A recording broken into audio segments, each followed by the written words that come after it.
SFS या SSC क्या होता है? आप लोग काउंसलिंग कराने जा रहे हो तो आपको जो सीट्स मिलेंगी या जिस कॉलेज में आपको ब्रांच मिलेगा तो उसके आगे लिखा रहेगा SFS या फिर SSC। ठीक है, तो दोनों का मीनिंग क्या है ना? आप लोग बहुत कंफ्यूज रहते हो इन दोनों चीजों को लेके कि ये क्या होता है। तो इस वीडियो में इसी दोनों टॉपिक के बारे में डिस्कस करते हैं, क्या होता है, इनके बीच में डिफरेंसेस क्या होते हैं।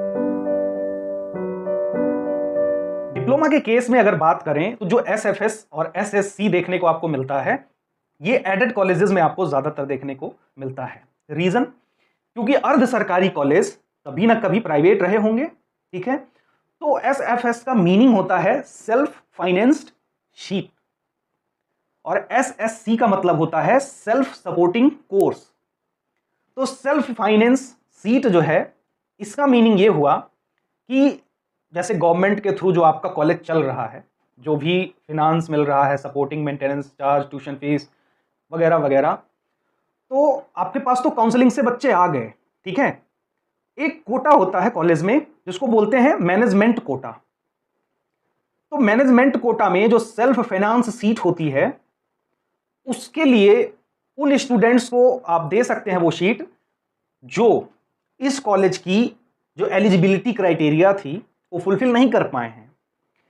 मतलब लेट सपोज आप यूपी से हो, एमपी पॉलिटेक्निक में लेट सपोज कोई ब्रांच है और वो SFS है, उसमें आपको लिखा हुआ मिल रहा है, तो आप समझ जाओ कि वो सेल्फ फिनांस वाली जो सीट थी ना, वो मिल रही है आपको। इसका मतलब ये नहीं है कि मतलब आपसे कुछ एक्स्ट्रा चार्ज किया जा रहा है, नहीं।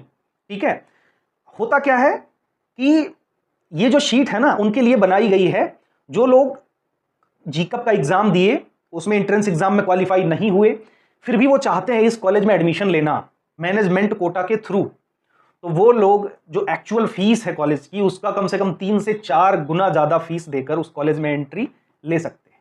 मैनेजमेंट कोटा बोलते हैं इसको। और जो 4 गुना फीस होती है वो देनी पड़ती है, क्योंकि आपने एंट्रेंस एग्जाम क्लियर नहीं किया, आप डायरेक्ट एडमिशन ले रहे हो, मैनेजमेंट कोटा से आ रहे हो, तो वो सीट SFS होती है। अब ये आपको काउंसलिंग में क्यों मिल जाती है? क्योंकि वो सीट, मान लो सेकंड राउंड करा रहे हो, वो सीट खाली है ना, और आपकी सारी सीटें फिल हो चुकी हैं, तो मैनेजमेंट सोचती है यार चल अपने पास अगर 6 सीटें हैं ना, तो 4 सीटें दे दो यार काउंसलिंग में। ठीक है, तो इस वजह से आपके उस पर SFS लिख के आ जाता है। अब बात करते हैं कि SSC क्या होता है। ये होता है सेल्फ सपोर्टिंग कोर्स।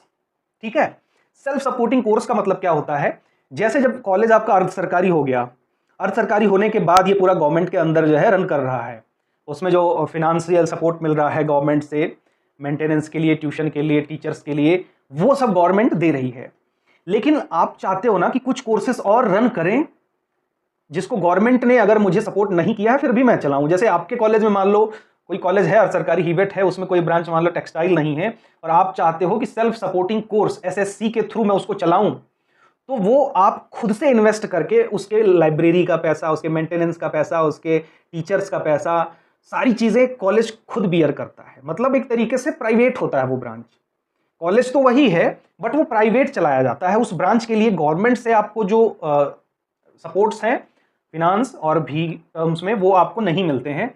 तो इस केस में वो सेल्फ सपोर्टिंग कोर्स कहलाता है उस पर्टिकुलर कॉलेज के लिए। और ऐसे ब्रांच अगर आपको मिलते हैं तो आपके सीट के आगे SSC लिखा हुआ आ जाएगा। तो इन दोनों में डिफरेंस समझ गए आप। अगर आपको SFS काउंसलिंग के थ्रू मिल रहा है तब तो आपको कोई पेड करने की जरूरत नहीं है, एक्स्ट्रा पैसा। ठीक है, बट हो सकता है कि जो आपको SSC वाला कोर्स मिल रहा हो, है ना, उसमें आपको जो फीस होगी आपकी वो थोड़ी ज्यादा हो सकती है। और कई कॉलेजेस ऐसे हैं जिनमें मॉर्निंग शिफ्ट और इवनिंग शिफ्ट दोनों चलता है। तो मॉर्निंग की शिफ्ट में जो बच्चे होते हैं वो कंप्लीटली गवर्नमेंट के थ्रू, जो जीकअप के थ्रू जाते हैं, वो पढ़ते हैं। ठीक है, और वो गवर्नमेंट के द्वारा ही संचालित टीचर्स भी वहां पढ़ाते हैं।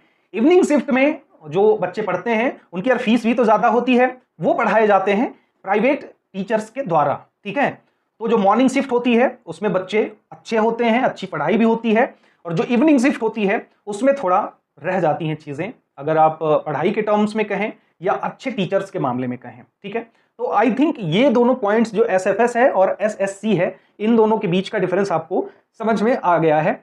तो काउंसलिंग में अगर ये चीजें आपके सीट अलॉटमेंट में लिख के आती हैं तो घबराना नहीं है, आप इन चीज़ों को आराम से समझ लीजिए, ठीक है। और कोई डाउट हो या कोई क्वेश्चन हो आपके माइंड में तो मुझे कमेंट करके ज़रूर बताएं, मैं जितना जल्दी हो सकेगा उस चीज़ को आपको रिप्लाई करूंगा। तो मिलते हैं दोस्तों किसी और ऐसे इंफॉर्मेटिव वीडियो के साथ, तब तक के लिए टेक केयर, बाय।